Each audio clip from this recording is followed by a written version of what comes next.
हरे कृष्णा। सततिला एकादशी की जय।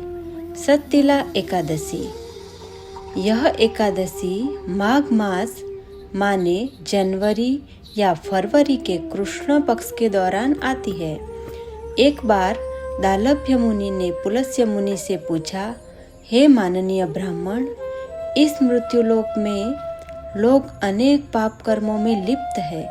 कृपया बताइए कि उनके पापों के फल स्वरूप उन्हें मिलने वाली नारकीय गति से उनका उद्धार किस प्रकार हो सकता है।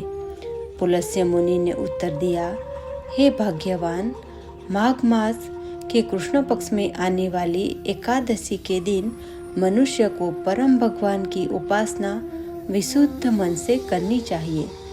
उपासना के समय मनुष्य को इस प्रकार प्रार्थना करनी चाहिए, हे भगवान जनार्दन, हे परम दयालु श्री कृष्ण, आप पतित पावन हैं, कृपया भव सागर में डूबे हुए जीवों पर दया करें। हे परम ब्रह्म, हे परम भगवान, हे जगन्नाथ, कृपया अपनी प्रिया श्री लक्ष्मी देवी के साथ मेरी उपासना स्वीकार कीजिए।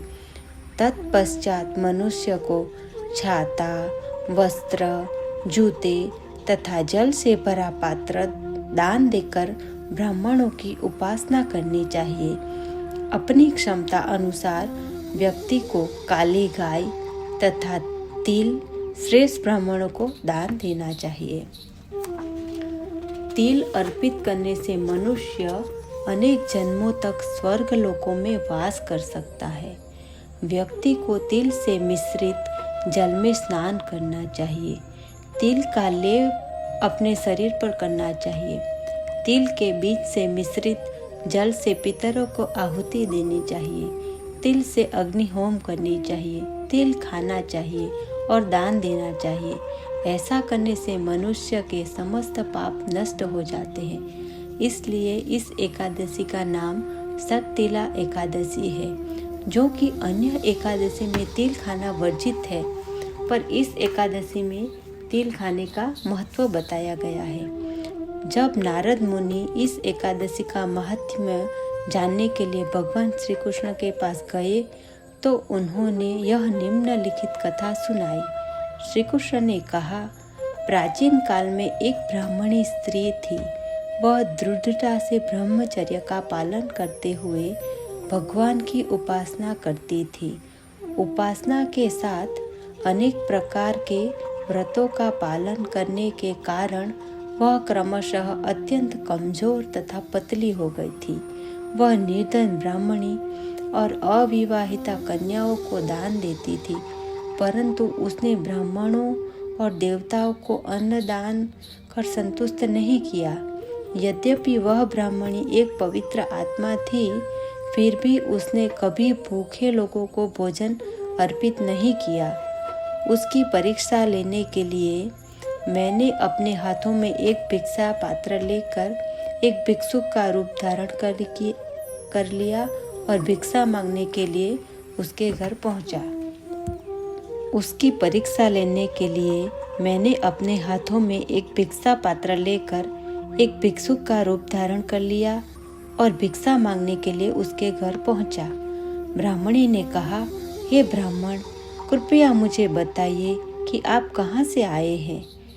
मैंने ऐसा अभिनय किया कि मैंने सुना ही नहीं और फिर से भिक्षा मांगने लगा। इस बात से क्रोधित होकर उसने एक मुट्ठी मिट्टी लेकर मेरे भिक्षा पात्र में डाल दिया। फिर मैं अपने धाम को लौट आया। शीघ्र ही कठोर व्रतों के पालन के फल स्वरूप वह ब्राह्मणी भी मेरे धाम लौट आई, क्योंकि उसने मुझे एक मुट्ठी मिट्टी अर्पित की थी। अतः उसे एक सुंदर घर मिल गया, परंतु उसके घर अन्न नहीं था। वह घर खाली था। क्रमशः संपत्ति के अभाव में वह अधीर हो गई। तत्पश्चात वह क्रोध के आवेश में मेरे पास आकर बोली, हे जनार्दन, मैंने यथेष्ट कठोर तपस्याएं, व्रत और भगवान विष्णु की उपासना की थी, फिर मैं अन्न और संपत्ति से विहीन क्यों हूँ। मैंने कहा, हे ब्राह्मणी, तुम भौतिक संसार से अभी यहाँ आए हो। अब कृपया अपने घर लौट जाओ। कौतूहलवश देवताओं की पत्नियां तुम्हारे घर दर्शन के लिए आएंगी।